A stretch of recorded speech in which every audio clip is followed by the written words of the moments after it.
우리가 함께 읽은 본문 여호수아 24장은 여호수아서의 마지막 장입니다. 그런데 우리가 읽은 14절부터 읽었는데 이 14절을 중심으로 해서 내용이 크게 둘로 구분됩니다. 앞부분, 그러니까 13절까지겠죠. 앞부분에서는 여호수아가 이스라엘 백성들을 세겜으로 소집해서 하나님께서 아브라함을 불러내신 때로부터 시작해서 가나안 정복까지의 이스라엘의 역사를 회고하면서 하나님께서 어떻게 이스라엘 백성들에게 은혜를 베푸셨는지를 상기시킵니다.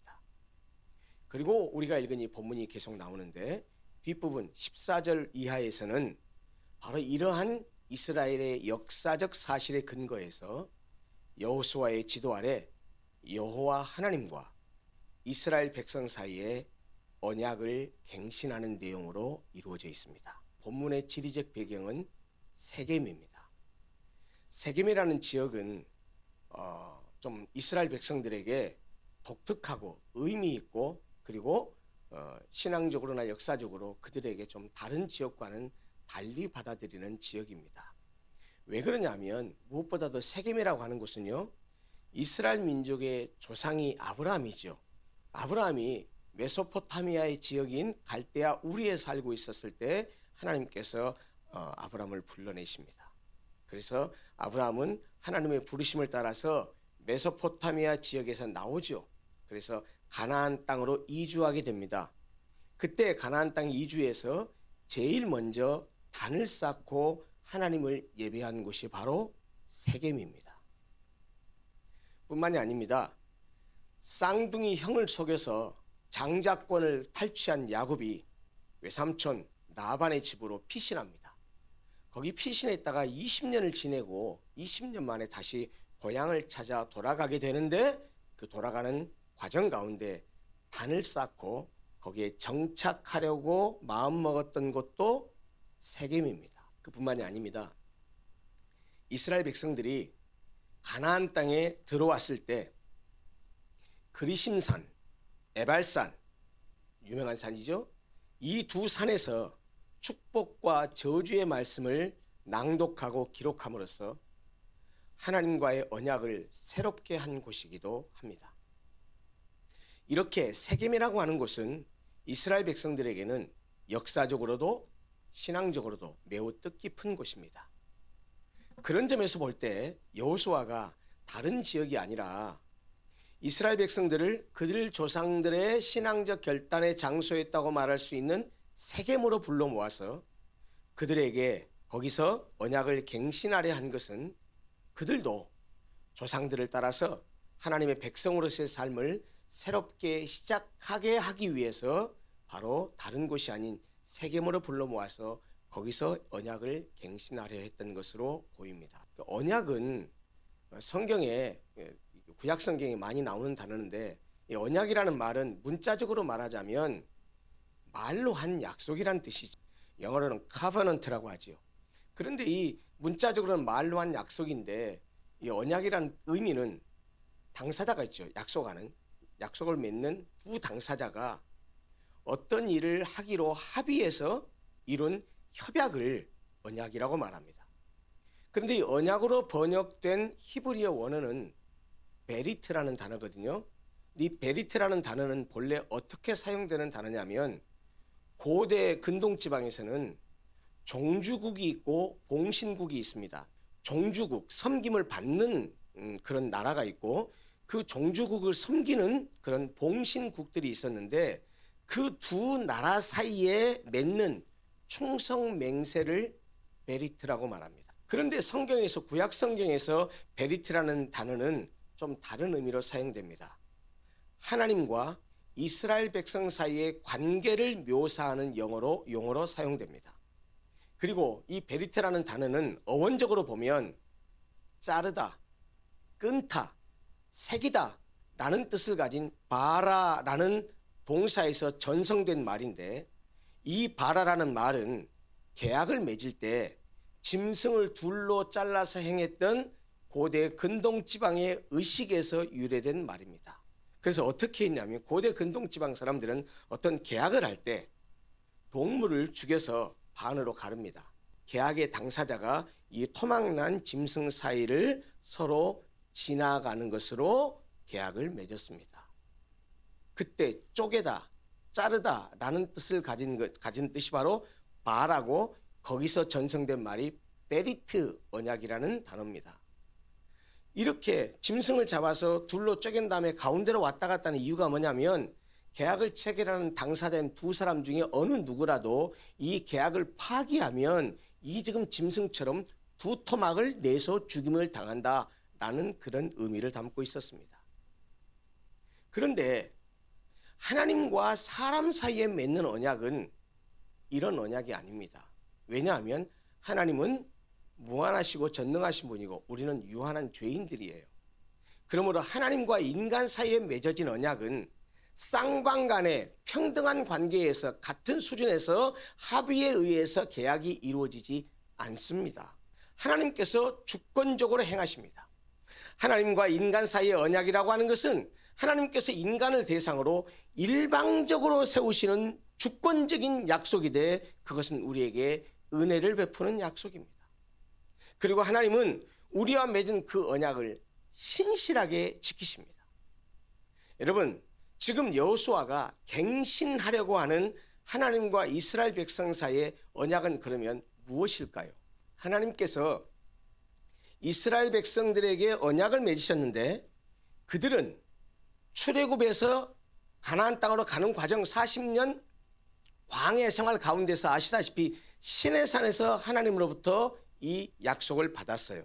계명을 받았어요. 그런데 1세대 사람들은 어떻게 됐습니까? 광야 40년 동안에 출애굽할 때 남자들 장정만 60만 명이었는데 다 엎드러져 죽었어요.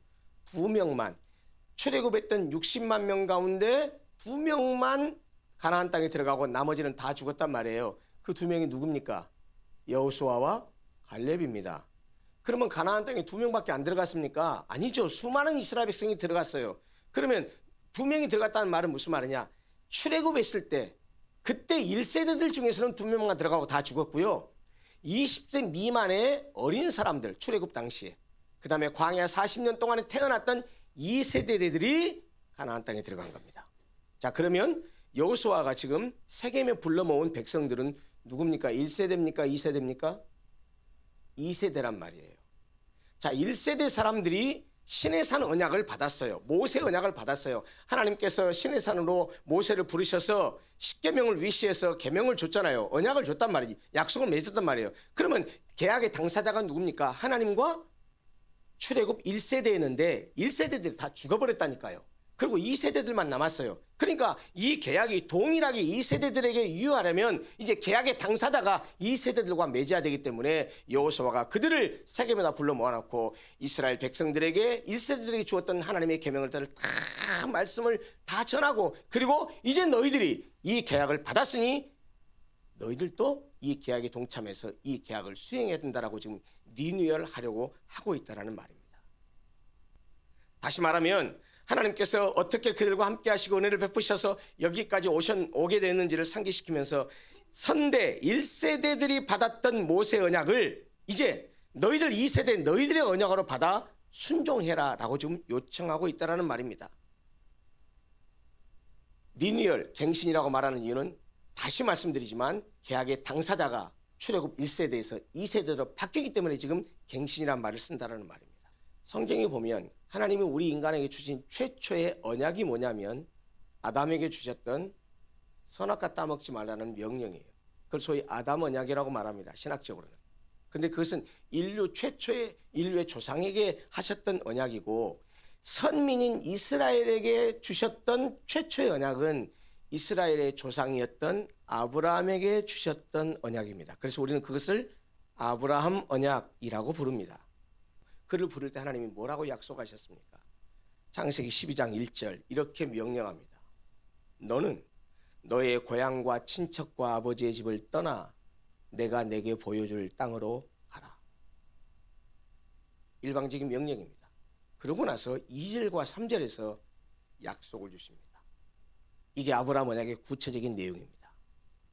내가 너로 큰 민족을 이루고 내게 복을 주어 내 이름을 창대하게 하리니 너는 복이 될지라. 너를 축복하는 자에게는 내가 복을 내리고 너를 저주하는 자에게는 내가 저주하리니 땅의 모든 민족이 너로 말미암아 복을 얻을 것이라. 이게 아브라함에게 주신 구체적인 언약의 내용입니다. 여기서 끝나지 않았습니다. 좀 밑으로 내려가면 12장 7절에 가면 다른 언약을 약속을 하나 더 하십니다. 그게 뭐냐? 내가 이 땅을 네 자손에게 주리라 라고 약속하시는데 그 이 땅이 어디냐? 그게 가나안 땅입니다. 하나님은 아브라함에게 하신 이 약속을 반드시 지키시겠다는 의미로 아까 말씀드린 당시 고대 근동 지방 사람들이 언약을 체결하던 방식을 따라서 아브라함과 언약을 맺으십니다. 하나님께서는 아브라함을 깊이 잠들게 하십니다. 그리고 타는 횃불로 묘사된 하나님 자신만이 쪼갠 고기 사이를 지나가십니다. 이것은 하나님께서 아브라함에 하신 약속을 주권적으로 그리고 그가 독립적으로 하신 것이기 때문에 내가 아브라함과 상관없이 아브라함이 어떻게 하느냐, 아브라함이 어떤 선택을 하느냐 상관없이 내가 아브라함에게 한 그 약속을 반드시 지키겠다고 하는 것을 의미합니다. 여러분, 아브라함의 기록을 그대로 봐보세요.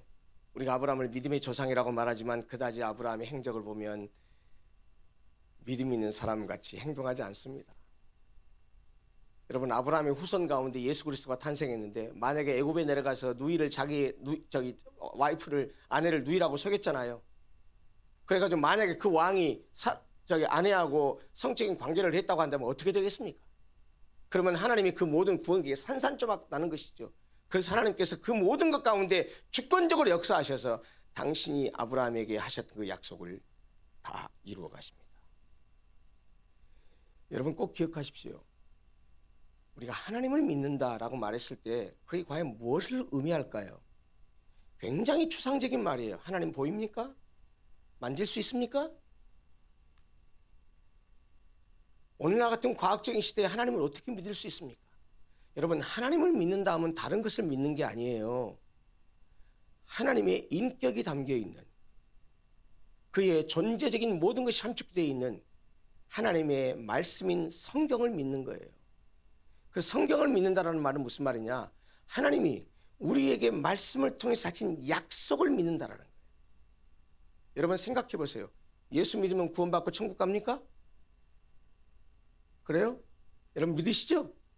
저도 믿어요. 뭘로 확정하죠? 하나님이 약속하셨기 때문이에요. 우리가 하나님을 믿는 것은, 우리가 신앙생활을 하는 것은 하나님의 말씀을 믿는 거예요. 여러분, 그러니까 말씀을 강조할 수밖에 없는 이유가 뭐냐? 신앙생활 하다 보면 체험을 할 수도 있어요. 신비한 체험을 해요. 그러나 그 체험보다 앞서는 것이 뭐냐면 말씀이에요. 왜냐하면 말씀 속에 하나님의 약속이 담겨있고 말씀 속에 하나님의 인격이 담겨있기 때문에 그 말씀에서 하신 하나님의 약속을 신뢰하는 것, 그게 신앙입니다. 그게 믿음입니다. 여러분 잊지 마셔야 될 건 뭐냐면 하나님은 약속을 하시면 그 약속은 반드시 지키십니다. 실제로 이스라엘 역사 과정 통해서 모두 성취하십니다. 그래서 여호수아는 출애굽 1세대들에게 주어졌던 그 모세 언약, 출애굽할 때 시내산에서 받았던 그 모세 언약을 갱신하기에 앞서서 아브라함으로부터 시작해서 이스라엘 백성들이 지금 여기 가나안 땅까지 들어와서 차지하기까지에 하나님께서 아브라함에게 하신 약속을 지키기 위해서 어떻게 이스라엘에게 은혜를 베푸셨는지를 지금 세겜에 모인 2세대 이스라엘 백성들에게 낱낱이 회고하면서 회상시키면서 하나님이 이렇게 약속하셨고 이렇게 지키셨다라고 말씀합니다. 그게 1절부터 13절까지의 내용이에요. 여호수아는 먼저 아브라함을 갈대아 우리에서 부르셔서 젖과 꿀이 흐르는 약속의 땅 가나안으로 인도하신 일부터 회고합니다. 아브라함과 나홀의 아버지 데라가 유프라테스 강 저쪽에 메소포타미아 지역에 있을 때는 우상을 섬기는 자들이었습니다. 그러나 하나님께서 아브라함을 그곳에서 가나안 땅으로 인도하셔서 복의 근원이 되게 하시고 그에게 약속한 대로 내가 너로 큰 민족을 이루겠다고 약속하셨던 것처럼 이삭을 주셔서 그 씨를 번성하게 하는 기초로 삼습니다. 그리고 이삭의 두 아들, 쌍둥이 아들 가운데 야곱과 그의 12아들, 그리고 그의 가족들이 애굽으로 내려가서 거기에서 노예가 돼서 430년 동안 종살이를 했으나 하나님께서 모세와 아론을 보내셔서 애굽에 재앙을 내리시고 그들을 애굽에서 인도해 내셨습니다. 홍해를 육지처럼 건넜습니다. 광야 40년을 지내는 동안 낮에는 구름기둥, 밤에는 불기둥을 인도하셨고 만나와 메추라기로 그들을 먹이셨습니다. 반성을 터뜨려서 물이 나오게 하셔서 그들의 갈증을 해소시켜 주셨습니다. 그들에게 은혜를 날마다 베푸셨다는 말입니다. 광야 40년을 지내는 동안 듣기만 해도 벌벌 떠는 강대국들과의 전투 속에서도 하나님께서는 이스라엘 백성과 함께 하셔서 그들에게 계속된 승리를 허락하셨습니다.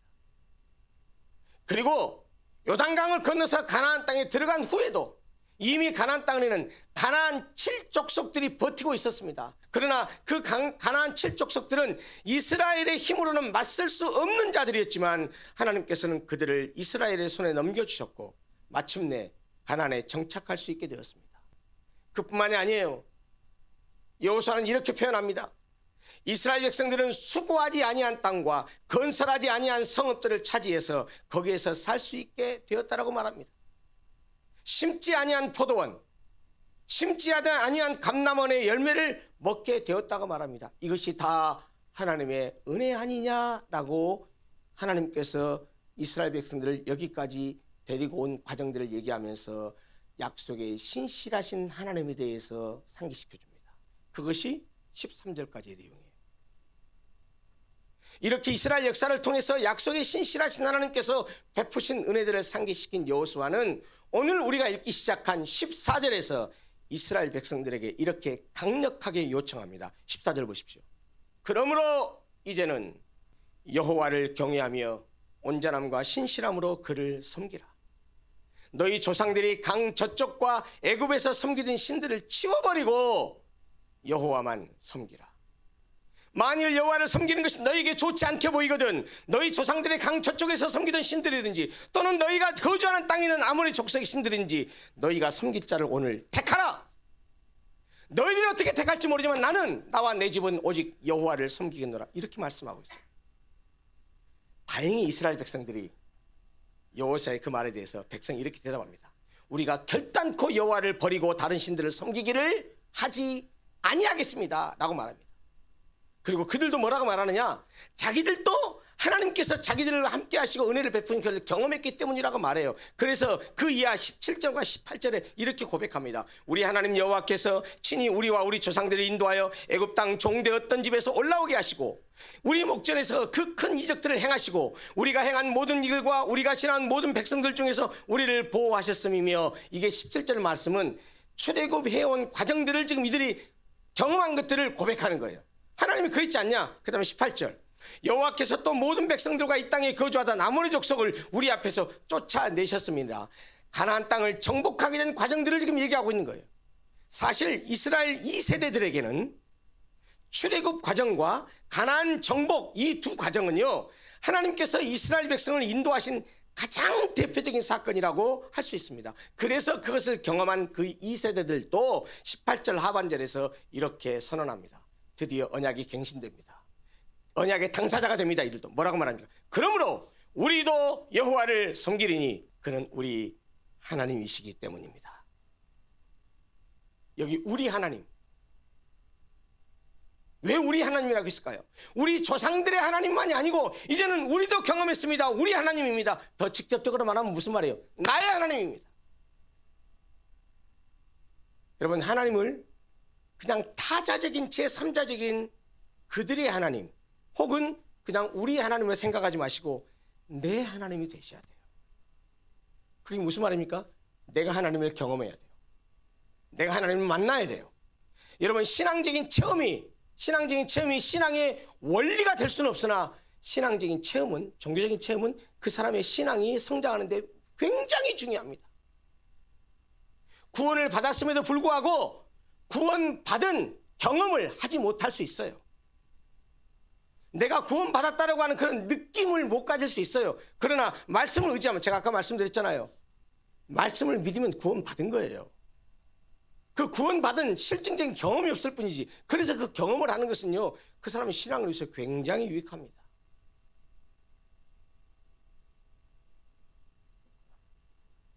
중요한 것은 이 세대들도 우리의 하나님, 조상들만의 하나님이 아니고 우리 하나님, 나의 하나님이라는 인식을 하게 되었다는 겁니다.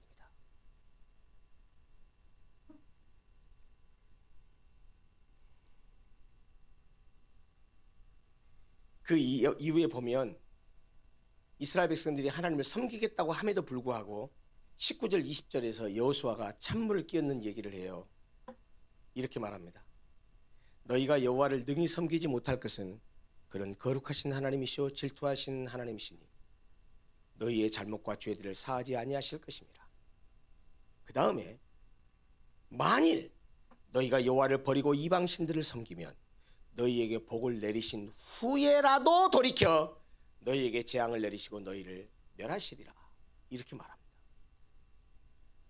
여호와를 섬기겠다고 하는데 이런 말을 꼭 해야 될 필요가 있을까요? 예. 아마 이것은 장차 이스라엘 백성들이 실제로 거룩하신 하나님을 온전히 섬기지 못할 것을 미리 예견한 말씀일 수도 있습니다. 그러나 다른 한편으로는 이스라엘 백성들이 그들의 인간적인 연약성 때문에 쉽게 우상 숭배에 빠져들 우려가 있다는 사실을 경고하는 말씀이기도 합니다. 나아가서 여호수아는 하나님을 섬기는 신앙이 전적으로 타락하고 전적으로 부패한 우리 인간 스스로의 힘이나 우리 인간적인 감정적인 동의나 우리 인간의 일시적인 결단으로 가능한 것이 아니라는 사실을 가르쳐주고 싶었던 것으로 보입니다. 여러분, 하나님은 거룩하고 질투하는 분이라고 말하고 있죠?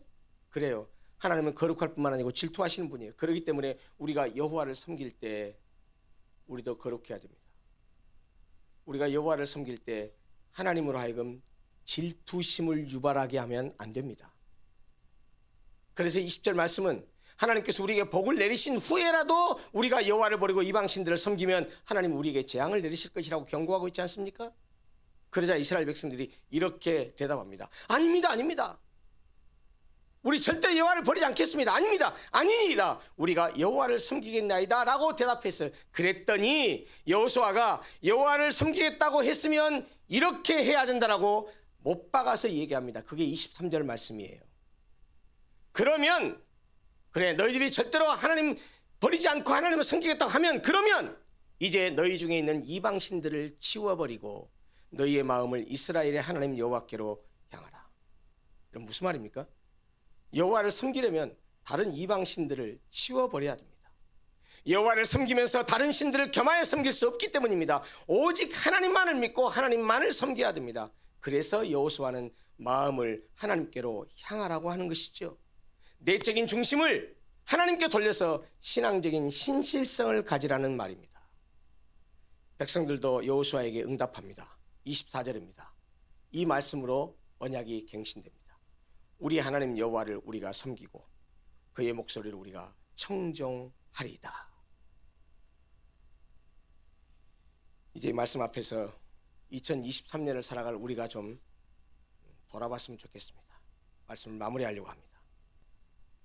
이런 언약갱신은 오늘날 우리들에게도 있어야 됩니다. 성경 속의 하나님의 언약은 선민 이스라엘에게만 주신 약속이 아닙니다. 영적인 이스라엘인 우리에게도 주신 약속입니다. 나에게 주신 약속입니다. 내가 바로 그 언약의 당사자가 되어야 합니다. 우리도 이스라엘 백성들처럼 우리 하나님 여호와를 우리가 섬기고 그의 목소리를 우리가 청종하리이다 라는 고백을 우리도 각자가 그렇게 고백해야 됩니다. 여호수아처럼 오직 나와 내 집은 여호와를 섬기겠노라 라고 고백하고 응답해야 됩니다. 인생은 선택의 연속이죠. 신앙도 마찬가지입니다. 선택의 연속입니다. 우리 앞에는 이것이냐 저것이냐가 항상 놓입니다. 이것을 택할 것이냐 저것을 택할 것이냐의 기로에 서게 됩니다. 그런데 여러분 잘 보십시오. 지금까지 인생을 살아오시면서 이것이냐 저것이냐 갈등 앞을 한번 기억해 보십시오. 그리고 앞으로 또 닥치는 문제도 잘 보십시오. 믿음을 가진 우리 앞에 놓인 이것과 저것은 반드시 이 두 개가 대립적입니다. 이것이 신앙적이면 저것은 세상적입니다. 이것이 영적이면 저것은 육신적입니다. 이것이 하나님 나라를 위한 것이라면 이것은 내 유익을 위한 것입니다. 이것이 주님께 가까이 가게 하는 것이라고 한다면 저것은 주님으로부터 멀어지게 하는 것입니다. 항상 대립적입니다. 그런 양다택일의 기로에 우리가 항상 놓이게 됩니다. 여러분, 믿음이 무엇입니까? 그 선택의 기로에서 하나님의 언약을 지켜 행하는 것이 믿음입니다. 하나님은 우리에게 신앙적인 중용이나 혼합을 허락하지 않으셨습니다. 기억하십시오. 신앙에는 회색지대가 없습니다. 희든지 검든지 white or black 둘 중에 하나입니다. 신앙에는 중용도 타협도 있을 수 없습니다. 이것 아니면 저것입니다. 그럼에도 불구하고 우리는 이것 아닌 저것을 선택하면서 항상 그럴듯한 핑계와 이유를 대면서 자신의 선택을 합리화하려고 하죠. 그러나 여러분, 우리는 하나님 앞에서 정직해야 됩니다.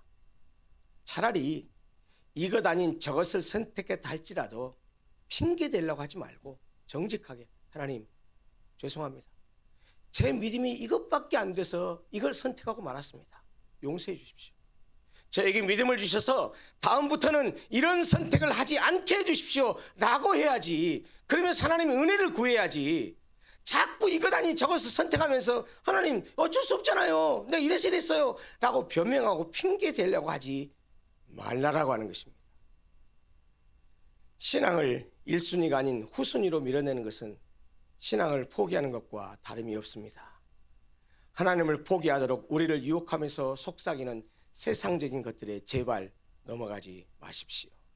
하나님이 그들의 조상 아브라함에게 약속하신 그 약속의 땅 가나안에 들어와서 이제 그 안에서 살아갈 이스라엘 백성들에게 여호수아의 입을 통해서 너희가 섬길 자를 오늘 택하라 라고 말씀하셨는데, 이 말씀은, 섬길 자를 오늘 택하라 이 말씀은 새롭게 주원이 2023년을 살아내야 될 오늘 우리에게 하시는 말씀입니다.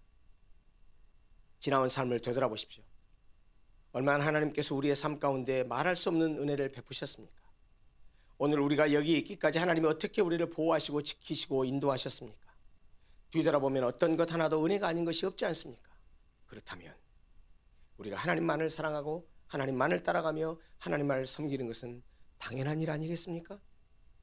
사랑하는 성도 여러분, 여호수아가 이스라엘 백성들에게 간곡히 부탁하는 것처럼 우리도 여호와를 경외하며 온전함과 신실함으로 그를 섬기되 여호와와 겸하여 섬기던 것들을 여호와처럼 하나님처럼 신처럼 섬기고 귀하게 여기던 것들이 있다고 한다면 그것들을 과감하게 치워버려야 됩니다.